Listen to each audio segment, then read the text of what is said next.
Mojtaba Khamenei का कहर शुरू, इजराइल भी हैरान देखता रहा। मोजतबा खामेनेई ने ये क्या किया, नए सुप्रीम लीडर की ताकत देख अमेरिका ने किया ऐलान। इजराइल ने सोचा था कुछ नहीं होगा, अब जानिए ईरान ने क्या किया। जो लोग सोच रहे थे कि ईरान के सुप्रीम लीडर खामेनेई की मौत के बाद अब वो चुप हो जाएगा, शांत हो जाएगा, उनको अब बहुत करारा झटका लगा है, क्योंकि ईरान के नए सुप्रीम लीडर मोजतबा खामेनेई का अब ऐसा कहर देखने को मिला है जिसने अमेरिका इजराइल को भी परेशानी में डाल दिया है। नए सुप्रीम लीडर की ताकत ने न सिर्फ इजराइल को भी सोचने पर मजबूर किया, बल्कि ईरान के लिए ऐसा काम किया जिसके चर्चा पूरे मुल्क में हो रही है। यहां तक कि अमेरिका ने भी करोड़ों के इनाम की घोषणा की है, जिसके बारे में आपको इस वीडियो में सब बताते हैं। दरअसल मोजतबा खामेनेई को हाल ही में ईरान का नया सुप्रीम लीडर चुना गया। उनके पिता अली खामेनेई के 28 फरवरी को तेहरान में हुई इजरायली हमले में मौत हो गई थी। इसके बाद ईरान की सत्ता का सबसे बड़ा पद मोजतबा खामेनेई के पास आ गया। 56 साल के मोजतबा ईरान की राजनीति और सुरक्षा व्यवस्था के सबसे ताकतवर चेहरे माने जा रहे हैं। ईरान में सुप्रीम लीडर का पद सबसे ऊपर होता है और देश के बड़े फैसलों से लेकर सैन्य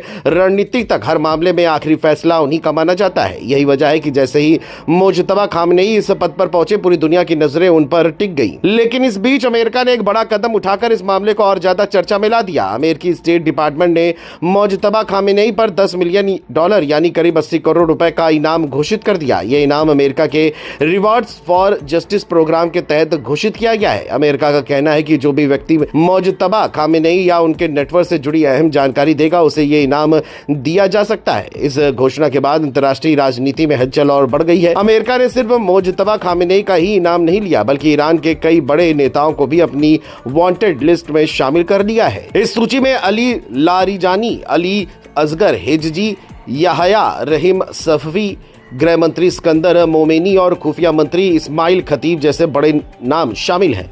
अमेरिका का आरोप है कि ये सभी लोग मिडिल ईस्ट में तनाव और अशांति फैलाने वाली गतिविधियों से जुड़े हुए हैं। अमेरिकी एजेंसियों का कहना है कि नेताओं के नेटवर्क और गतिविधियों के बारे में जानकारी जुटाना जरूरी है। हालांकि दूसरी तरफ ईरान इन सभी आरोपों को पूरी तरह से खारिज करता रहा है। ईरान का कहना है कि वह किसी भी तरह की अशांति नहीं फैला रहा, बल्कि अपनी सुरक्षा और अपने सहयोगियों की रक्षा कर रहा है। यही वजह है कि हाल ही के दिनों में ईरान का रुख पहले से ज्यादा सख्त दिखाई दे रहा है और इजराइल साथ टकराव लगातार बढ़ता जा रहा है। बता दें, पिछले कुछ दिनों में जिस तरह से इजराइल को जवाबी हमलों का सामना करना पड़ रहा है, उसने पूरी दुनिया का ध्यान अपनी ओर खींच लिया है। शुरुआत में कई देशों को लगा था कि ईरान सिर्फ बयानबाजी करेगा और सीधे टकराव से बचेगा, लेकिन अब हालात कुछ और ही दिखाई दे रहे हैं। ईरान की तरफ से लगातार पलटवार की खबरें सामने आ रही है और इससे यह संकेत मिल रहा है कि वह अब खुलकर मुकाबले के लिए तैयार है। इस बीच मोजतबा खामेनेई को लेकर एक और बड़ी चर्चा सामने आई है। कुछ विदेशी रिपोर्ट्स में दावा किया गया है कि इजरायली हमले में मोजतबा खामेनेई गंभीर रूप से घायल हो गए थे और उनका इलाज तेहरान के एक अस्पताल में चल रहा है। हालांकि इन खबरों की आधिकारिक पुष्टि अब तक नहीं हुई है और ईरान की तरफ से इस बारे में कोई स्पष्ट बयान सामने नहीं आया है। दिलचस्प बात यह है कि सुप्रीम लीडर बनने के बाद मोजतबा खामेनेई अब तक सार्वजनिक रूप से सामने नहीं आए। उनका पहला संदेश भी टीवी पर सीधे उनके द्वारा नहीं, बल्कि एक एंकर के जरिए